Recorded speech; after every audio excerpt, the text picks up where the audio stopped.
le monde du sport n'est pas épargné.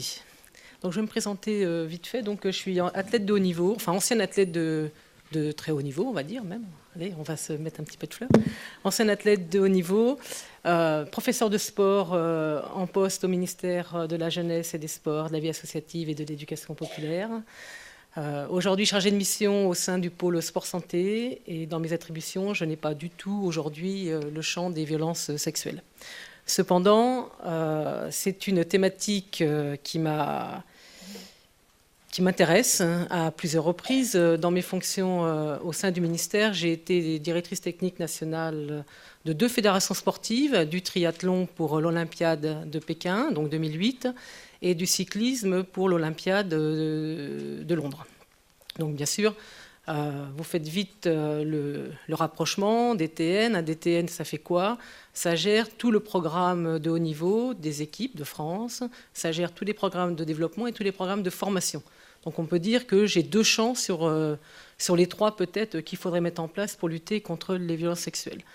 Donc j'ai été, oui, confrontée en tant que, pas que témoin, mais en tant que confidente un petit peu de personnes qui ont subi des violences. Alors, quel type de violence? Au moment où on m'a fait ces confidences, j'étais désarmée. Et puis, en tant que DTN, pareil, à certains moments, bien, j'ai eu à gérer, on va dire, un cas de violence sexuelle sur un athlète. Voilà, donc on l'a géré j'ai essayé de le gérer avec la plus grande efficacité. Je voudrais remercier, parce que mon propos il va être en 3 parties, il va y avoir un petit peu le contexte, ensuite il va y avoir toute une partie qui présente les actions du ministère en charge des sports, et donc je voudrais remercier les services du ministère et Sylvie Mouillon-Porte qui est présente dans la salle, et puis Frédéric Jossinet qui est la conseillère technique de la ministre en charge de ce dossier. Merci à vous pour l'aide que vous m'avez apportée pour monter cette intervention. Alors, je vais essayer de faire marcher ce truc-là. Et ça marche. Alors, on va commencer. Moi, je ne mets pas de chiffres, je ne fais pas d'enquête. Par contre, c'est important de voir aujourd'hui combien le monde du sport est complexe à l'international et au national. Ça montre un petit peu aussi, enfin, ça peut démontrer pourquoi c'est assez compliqué de prendre en charge ou de déceler les violences, quelles que soient les violences dans le sport, parce qu'il y a une multitude d'acteurs. Alors, multitude d'acteurs au niveau de l'international, multitude d'acteurs au niveau national, et c'est tout là le problème, c'est que la plupart de ces structures, parfois, interviennent sur les mêmes champs, font presque les mêmes choses et malheureusement ne se parlent pas, ne travaillent pas forcément ensemble et donc on perd de l'efficacité. Alors ensuite, dans le sport, il y a 2 problématiques, il y a 2 particularités, 2 problématiques essentielles. La première, c'est une féminisation qui reste encore très faible. Il y a à peu près 40% de femmes licenciées en France. Il n'y a qu'une seule femme présidente de fédération, donc c'est la fédération d'escrime, donc Isabelle Lamour qui est présidente de cette fédération. Et puis il y a, et ça c'est quelque chose que l'on constate depuis de nombreuses années, il y a encore un manque de cadres féminins qui interviennent auprès des jeunes sportifs et sportives. C'est important de mettre aussi les deux. Et si on peut donner quelques chiffres, il n'y a que 28% de femmes qui possèdent un brevet d'État premier degré, donc c'est pour encadrer à la base dans les clubs, dans les associations sportives. Il n'y a que 14% de femmes qui encadrent, qui ont un brevet d'État deuxième degré, donc elles sont habilitées à faire de l'entraînement de haut niveau. En 2009, sur des chiffres de 2009, il n'y avait que 3 femmes directrices techniques nationales, aujourd'hui il y en a 7. Il n'y a que 10% d'entraîneurs nationaux femmes et il n'y a que 16% de femmes, on va dire, conseillères techniques et sportives, soit au sein des régions ou soit au sein des fédérations. Donc vous voyez que cette féminisation est encore trop faible. Alors bien sûr, aujourd'hui, il y a encore des travaux et des réflexions pour légiférer sur ce sujet de la féminisation. Et puis la deuxième particularité, c'est aussi ce rapport de pouvoir qu'on peut avoir dans le sport. Alors je vais expliquer un petit peu. Peut-être que certains et certaines d'entre vous ont vu l'émission. Il y a eu une émission sur une chaîne de télé gratuite, une émission d'investigation qui ont montré un petit peu ce qui se passait dans le sport. Et je vais reprendre certains des propos qui m'ont interpellé. Il a été dit qu'il existait un rapport ambigu entraîneur-entraîné. Et oui, il peut exister un rapport ambigu entre l'entraîneur et l'entraîné qui repose sur la notion de pouvoir accepter. C'est vrai que dans les diverses affaires qu'il y a eu dans le monde du sport, on a pu entendre une jeune, ça devait être en squash, je crois. Excusez-moi si ce n'est pas la bonne discipline, qui disait, oui, mais j'idolâtrais mon entraîneur. Voilà, c'était son idole, donc elle ne pouvait pas lui dire non. Donc notion de pouvoir. Il y avait aussi, il y en a aussi qui parlent en disant, c'est grâce à lui. Si j'en suis là, c'est grâce à mon entraîneur. Donc je ne pouvais pas parler. Sans lui, je ne sais pas où j'en serais aujourd'hui. Donc, il y a cette notion, il y a vraiment un rapport de pouvoir très très fort dans le sport. Et plus on va aller vers le sport de haut niveau, plus il va y avoir cette emprise. Alors, attention, on ne va pas dire le sport ne favorise pas les violences. Par contre, c'est peut-être le contexte dans lequel il se pratique qui peut, on va dire, être un lieu aussi où il peut y avoir des violences sexuelles. Alors pourquoi il y a la proximité corporelle, une discipline comme la natation. Moi, j'ai été DTN du triathlon.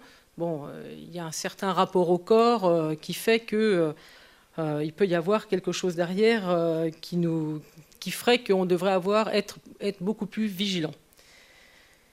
Et là aussi, je vais reprendre, je crois que c'est une psychologue qui en a parlé et qui a dit que cette proximité corporelle pouvait être pour l'entourage du sportif, pour l'entraîneur ou même pour les autres sportifs qui sont parfois les agresseurs, ça pouvait être perturbant et troublant. Donc c'est très très important de prendre ça en compte quand on fait du sport. Et puis il y a quelque chose aussi qui m'a interpellée dans cette émission. Il a été dit aussi que les parents acceptaient plus facilement des choses dans le cadre de la pratique sportive, alors que les mêmes pratiques deviennent inacceptables dans le monde scolaire. Voilà, donc c'est pour vous montrer quand même que le contexte sportif est quand même quelque chose de particulier.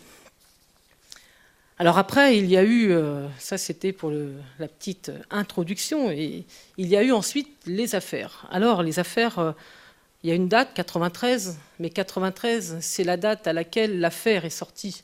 L'affaire est date de 91, donc c'est une athlète qui a subi des violences, une agression, dans le cadre d'un stage en équipe de France, voilà, dans la région centre de la France. Et donc, elle a rien dit dans un premier temps, bien sûr, agressée par deux athlètes de l'équipe de France et sous l'œil d'un entraîneur.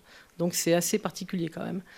Et puis il y avait eu donc, quand l'affaire est sortie, et il y a eu donc, au travers de quelques phrases relevées, donc la question est posée. Donc c'est intéressant de voir bizutage ou agression sexuelle. C'était aussi l'époque où on parlait du bizutage dans toutes les corporations. Voilà. La terminologie, est-ce que c'était du harcèlement sexuel? Est-ce que c'était de la menace, des attouchements, du chantage? Enfin bon, toutes les définitions aujourd'hui qui font que c'est assez compliqué parfois de savoir dans quelle catégorie on est. Et puis, il y a un vilain mot, les vilains jeux du stade. Enfin, moi, je trouve ça assez vilain comme jeu de mots. Est-ce que c'était un viol? Voilà. Et là, on parle de violence en équipe de France avec E majuscule et F majuscule, je retiens. Voilà. Et c'était une époque où on ne pouvait pas s'imaginer, cet article-là retrace bien qu'on ne pouvait pas s'imaginer qu'il pouvait y avoir des agressions sexuelles dans le monde du sport, en équipe de France, et surtout qu'il y ait des gens qui en parlent. Là, je ne suis pas très... Puis après, 93, il y a eu des choses, il n'y a pas eu beaucoup de choses de faites, parce que les deux athlètes en question ont fait les Jeux d'Atlanta, et ils ont fait les Jeux de Sydney. Donc voilà. Il y a eu quand même un rapport d'inspection générale qui avait été écrit à ce moment-là. Et puis en 2007, il y a un second choc. Donc c'est la parole d'Isabelle de Mongeau, que je salue, qui est avec nous aujourd'hui. Voilà, donc qui, au travers d'un livre, retrace tout le calvaire qu'elle a subi durant sa carrière sportive et une carrière brillantissime.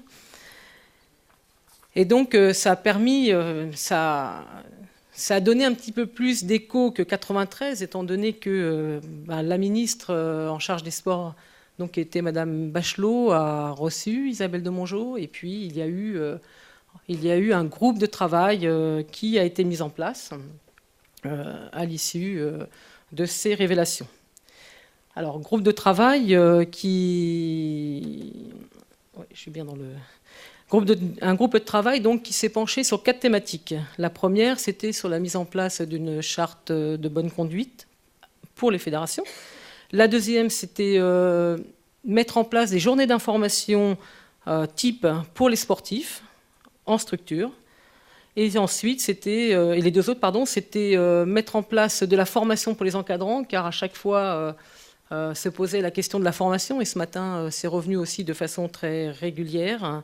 Et puis mettre en place des campagnes d'information et de sensibilisation pour tous les acteurs.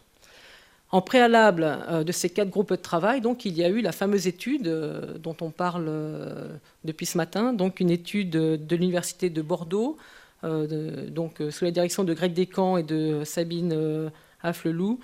Et donc cette étude, oui, c'est la première qui prenait en compte la parole des enfants. Donc la population 13-23 ans, c'était une population de jeunes qui sont en pôle espoir. Vous savez, ce sont ces jeunes sportifs en devenir qui rentrent dans une structure un petit peu plus élaborée que le sport-études et avec un objectif de devenir des athlètes de très haut niveau.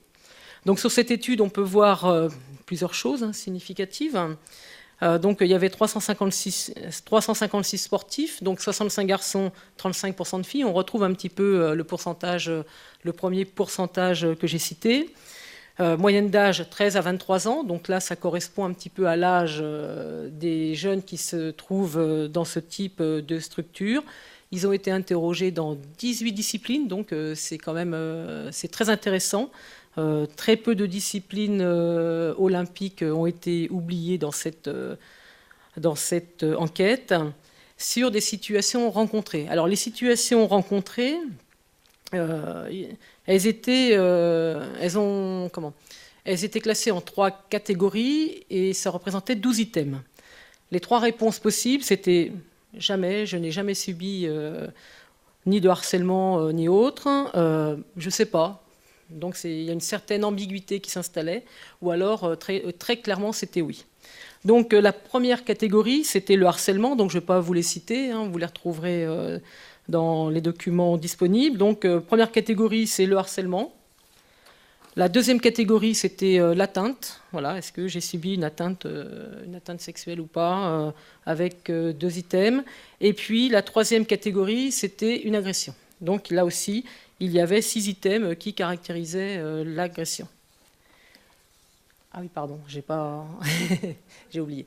Voilà, alors ce qui est intéressant, c'est le résultat. Alors, le résultat, c'est que sur 356 sportifs, 246 ont dit non, je n'ai jamais subi de violence telle que vous me les proposez là. 110 sportifs pensent avoir été confrontés à au moins une forme de violence. Donc 31% quand même. Pour 124 cas de violence. Donc cela veut dire qu'à un moment ou à un autre, il y a certains sportifs qui ont subi une ou plusieurs violences. Et très intéressant surtout, c'est qu'on voit que ça touche à la fois les garçons et les filles. Alors je pense qu'on va se concentrer un petit peu plus sur le tableau. 58% des garçons déclarent avoir subi du harcèlement, brimade ou chantage. 65% voyeurisme ou exhibitionnisme, toujours dans le harcèlement. Donc c'est beaucoup plus que les filles aujourd'hui, lors de l'enquête. Et puis par contre, dès qu'on parle de l'atteinte ou de l'agression, c'est les filles qui répondent vraiment qui sont majoritaires dans ce type d'agression. Alors bien sûr, il fallait prendre, suite à cette enquête, le ministère a souhaité donc mettre en place des plans d'action. Donc les travaux du groupe ont duré un certain nombre de mois et il y a eu des actions qui ont été mises en place et ensuite les perspectives depuis cette année jusqu'en, vous allez voir, jusqu'en 2014. Alors je vous propose qu'on aborde surtout les points les plus importants des perspectives pour laisser un peu de temps pour les questions ensuite. Alors, pas de problème. Donc le programme d'action avec les acteurs du sport, donc le ministère, il y a eu une charte de bonne conduite qui a été faite sous l'égide du CNOSF, parce qu'ils étaient présents dans le groupe de travail, et aujourd'hui il y a 65 fédérations qui ont signé cette charte. Ensuite, il y avait un groupe formation, et le groupe formation a travaillé sur un référentiel de compétences à intégrer dans les BPGEPS, parce qu'il y a plusieurs formations, donc dans les BPGEPS, c'est-à-dire que ce sont des diplômes qui permettent d'encadrer au premier niveau dans les clubs. Ça, c'est pas systématique aujourd'hui. C'est-à-dire qu'on n'est pas sûr, on n'a pas moyen de contrôler que tous les organismes de formation font cette formation. Ensuite, il y a eu mis en place des outils de communication à destination des fédérations, des comités départementaux olympiques et sportifs, mais aussi des DR et des CROSS.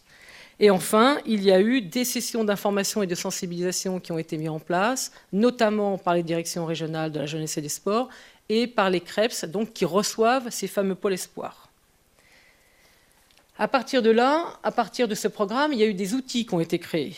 Il y a eu 2 types d'outils. Il y a eu une valise pédagogique qui a été créée pour la formation des conseillers techniques sportifs, c'est-à-dire pour les personnes qui interviennent auprès des jeunes sportifs.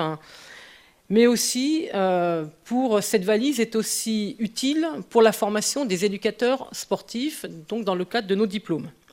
Et puis, il y a eu un DVD et un guide d'accompagnement. Et vous voyez apparaître l'autre outil qui a été mis en place. Donc, il y a eu un 0,7 victime, donc, un 0,8 victime, pardon, qui avait été ouvert. Ce programme, donc mis en place par le ministère, a été révisé en 2013. Donc, il y a eu des outils complémentaires. Il y a eu un guide juridique qui a été écrit et qui a été réactualisé ou qui est en cours de réactualisation. Il y a un guide méthodologique et pédagogique qui a été aussi écrit à destination des formateurs. C'est un guide qui traite des maltraitances dans sa globalité et qui prenne en compte dans un chapitre les violences sexuelles et les conduites à tenir. Ensuite, il y a aussi un dispositif d'outils de recensement et d'observation des comportements qui ont été déployés et donc qui permettront d'évaluer les actions qui ont été menées. Il y a aussi la mise en place au sein du Conseil national du sport, et en son sein, il y a une commission éthique qui prend en compte ces problématiques. Donc, c'est bien de les avoir identifiées au sein du Conseil national. Et enfin, il y a un outil qui est intéressant à mentionner ici, parce que c'est peut-être celui qui est le plus abouti pour le ministère. C'est un guide qui a été écrit par la Direction régionale de la jeunesse et des sports d'Île-de-France, donc qui traite vraiment très très bien de la prise en charge des personnes victimes de violences, que ce soit de la prise en charge dès qu'on a l'info jusqu'au signalement. Et surtout, ils expliquent vraiment très bien la conduite à tenir pour faire un signalement. Donc on peut vraiment saluer leur travail. Les perspectives 2013-2014, donc le ministère est en train de travailler sur un nouveau plan d'action pour continuer dans cette lutte. Donc ils vont renforcer le dispositif d'outils sur la thématique. Il va y avoir une fiche de sensibilisation beaucoup plus aboutie qui va être destinée aux éducateurs bénévoles, parce qu'aujourd'hui on n'a pas d'outils pour les éducateurs bénévoles. On était vraiment dans le cadre de la professionnalisation. Il va y avoir un renforcement de la thématique dans les formations des diplômes jeunesse et sport, et notamment dans les diplômes qui permettent d'encadrer des clubs avec des niveaux de compétition plus importants, diplôme d'État jeunesse et sport et diplôme d'État supérieur jeunesse et sport, parce qu'aujourd'hui, je vous ai dit, c'était juste au niveau, on va dire, de l'animation locale. Ensuite, il va y avoir un renforcement de la mobilisation des acteurs du sport à destination donc, des CREPS, qui accueillent des jeunes sportifs, mais aussi des services déconcentrés, afin qu'ils multiplient leurs journées de sensibilisation et d'information des différents acteurs du sport, des fédérations sportives, et là, il y en a bien le besoin, vous verrez tout à l'heure. Et enfin, il y aura une action pour accompagner au mieux les victimes de violences sexuelles dans le sport, avec peut-être une révision du numéro du 08 victime. Alors, ça, c'était donc les actions du ministère. Nous, au sein du groupe, on a réfléchi aussi, on a fait un petit peu le bilan des actions mises en place par le ministère en charge des sports, avec un regard autre, vu l'hétérogénéité du groupe. Et donc, on s'est rendu compte de plusieurs choses. La première, il y a un essoufflement du dispositif. Le suivi des actions est souvent insuffisant lorsque les gouvernements changent. On est désolé, mais des fois, les priorités gouvernementales ne sont pas les mêmes d'un gouvernement à l'autre. Et donc, dans certaines problématiques, on peut le déplorer. Le suivi des actions, c'est la même chose auprès des fédérations, tous les 4 ans. Les équipes dirigeantes des fédérations peuvent changer. Et là aussi, les priorités peuvent être différentes. Ensuite, bien souvent, la problématique des violences sexuelles n'est pas prise en compte et voire même n'est pas identifiée dans les plans d'action des fédérations. Pourquoi ? Parce que c'est tabou. C'est un peu comme le dopage. Moins on en parle, moins on a... Enfin, je pense que dans les fédérations, ils pensent que ça s'attrape. Tout à l'heure, on parlait de virus. On pense que ça s'attrape. C'est comme le dopage, ça s'attrape. Voilà, donc du coup, je rigole un peu, mais c'est pas marrant du tout. Donc voilà, c'est pas pris en compte dans les plans des fédérations et c'est encore tabou. Tous les documents qui avaient été envoyés aux fédérations pour que ça redescende dans les clubs, eh bien, il y en a très très peu qui sont redescendus au sein des clubs pour pouvoir faire de la sensibilisation. Et enfin, comme dans tout milieu un petit peu fermé, la parole est difficile et reste difficile dans le monde sportif. J'irais même davantage pour les raisons que j'évoquais tout à l'heure, cette notion d'entraîneur qui devient une idole parce qu'il a accompagné le sportif. Et puis il y a aussi la peur de la sanction. Il ne faut pas oublier que par moment, au plus haut niveau, les entraîneurs, c'est aussi les sélectionneurs. Et quand vous avez des athlètes qui travaillent pendant des années pour un objectif, eh bien, ils réfléchissent parfois avant de parler ou de dénoncer des choses qui se passeraient. Alors, il y a d'autres problématiques qui ont été identifiées. Bon, on sort un petit peu vraiment du sportif. Là, il y a une absence. On n'arrive plus sur le volet administratif. Absence de suivi des bénévoles. Aujourd'hui, on est en capacité, par la déclaration des éducateurs sportifs, de savoir, d'identifier un petit peu les professionnels du sport. Or, pour les bénévoles, aujourd'hui, il est impossible de savoir qui fait quoi où. On peut très bien avoir quelqu'un qui a été auteur d'agressions dans le sud de la France et qui, par mobilité, s'en va dans le nord et puis devient auteur dans le nord sans qu'il y ait aucun suivi. Si peu qui change encore de discipline, on va dire c'est encore plus compliqué. Quand un auteur reste dans le même département ou dans la même région, par la presse locale, parfois on arrive à avoir certaines informations. Donc le suivi des bénévoles aujourd'hui, c'est un gros problème. Ensuite, il y a certes un fichier des éducateurs sportifs qui est sans arrêt remis à jour. Les logiciels évoluent dans le bon sens. Mais aujourd'hui encore, il y a un manque de coordination sur le territoire. Il est difficile de pouvoir vraiment identifier les auteurs d'agressions ou de violences au travers de ce fichier. Il y a des améliorations, je tiens à le souligner, mais c'est encore assez compliqué. Alors, il y a une circulaire Jeunesse et Sport qui date, j'en parlais tout à l'heure, qui date de août 2011, qui donne la compétence pour les services de l'État, habilités à cela, à consulter le FIGES. Donc, c'est le fichier des personnes auteurs de violences sexuelles. Voilà, donc ça c'est un plus parce que ça permet à un moment, quand on consulte ce fichier, de refuser la délivrance d'une carte professionnelle. Ça veut dire que la personne n'a pas le droit d'exercer la profession d'éducateur sportif. Il y a aussi un manque de coordination internationale. Et puis, bien sûr, il y a aussi une opacité dans les libellés d'interdiction d'exercice. Quand un éducateur a une carte professionnelle, eh bien, on ne sait pas. Des fois, il peut faire l'objet d'une interdiction pour telle ou telle chose, mais on n'en sait pas plus. Voilà, donc ça, c'est les autres problématiques.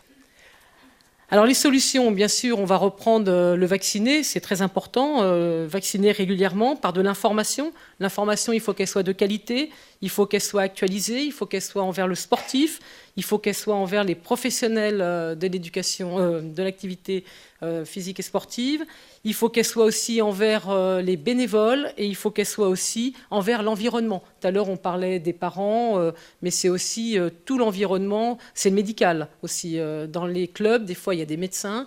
Dans les fédérations, il y a des encadrements des équipes de France. Il faut que l'information elle soit vraiment globale. Il faut aussi faire de la pédagogie en créant certains outils adaptés au public pour repérer, pour orienter et pour accompagner les victimes. Et il y a déjà des choses qui sont faites et il faudrait que l'on puisse s'en inspirer. Et puis, Violaine l'a dit, et je crois que l'ensemble des intervenants l'ont dit, comme tout vaccin, il faut faire des rappels pour que ce soit plus efficace. Un vaccin qui, à un moment, s'arrête, on l'oublie, et puis il faut tout reprendre à zéro, comme toutes les campagnes de vaccination. Ensuite, il faudrait encourager le développement des cadres féminins au sein de l'encadrement, mais qu'il y en ait plus, c'est bien, mais qu'elle s'affirme, c'est encore mieux. Pourquoi ? Parce que c'est bien aussi qu'elle puisse dénoncer les attitudes, certaines attitudes, je vais peut-être utiliser le terme, de sexiste ou de machiste de certains intervenants. Dans l'encadrement, des fois, il peut y avoir des choses qu'on n'a pas forcément envie d'entendre. Et voilà, il faut que les femmes s'affirment aussi et que les cadres soient là pour exprimer leur désapprobation quand il y a certains comportements. Et puis, il y a une nécessité, il y a une loi de modernisation sur le sport qui est en préparation. Eh bien, c'est peut-être l'occasion aussi, et voire c'est même nécessaire, de pouvoir intégrer certains dispositifs pour lutter et identifier les violences sexuelles dans le sport. Alors, il y a d'autres solutions indispensables aussi. Celles-là, elles sont très utiles, mais il y en a d'autres. D'autres dispositifs. La création d'un observatoire sur les violences sexuelles avec, on va dire, une prévalence, une identification de la pratique sportive. L'obligation d'acquérir. Tout à l'heure, on va mettre en place, le ministère veut mettre en place une compétence pour les autres diplômes jeunesse et sport, mais il faut que cela devienne non pas une intention, mais une obligation. Voilà. Dans les diplômes professionnels et dans les diplômes des fédérations, il faut que dans les diplômes fédéraux, il y ait aussi une compétence. Et pourquoi pas, lors de la première délivrance de la carte d'éducateur sportif, eh bien, que la personne présente une attestation de formation à cette problématique. Enfin, on a réfléchi aussi, et ça a fait un long débat sur la mise en place, c'est pourquoi pas faire une licence bénévole. C'est-à-dire que quand on va me dire, ça existe. Mais là, la licence du bénévole, on ne devrait pas pouvoir intervenir ou encadrer des jeunes sans une licence, même à un prix modeste qui ne représenterait que l'assurance de la licence. Ça permettrait d'avoir un certain suivi, ça permettrait d'identifier les bénévoles et les personnes qui interviennent auprès des enfants. Pourquoi pas non plus travailler sur un site internet avec un recueil de plaintes dans les fédérations et la FLD mettent en ligne et ont l'obligation de mettre en ligne les sportifs faisant l'objet de sanctions. Voilà. Enfin, dernier point, c'est le croisement des fichiers des bénévoles des fédérations, s'il existait, avec le FIGES, et puis une coopération internationale qu'il devient urgent de mettre en place, car aujourd'hui, on n'a aucun moyen de contrôler un éducateur qui viendrait d'un autre pays, de la communauté européenne, enseigner chez nous en France. Voilà.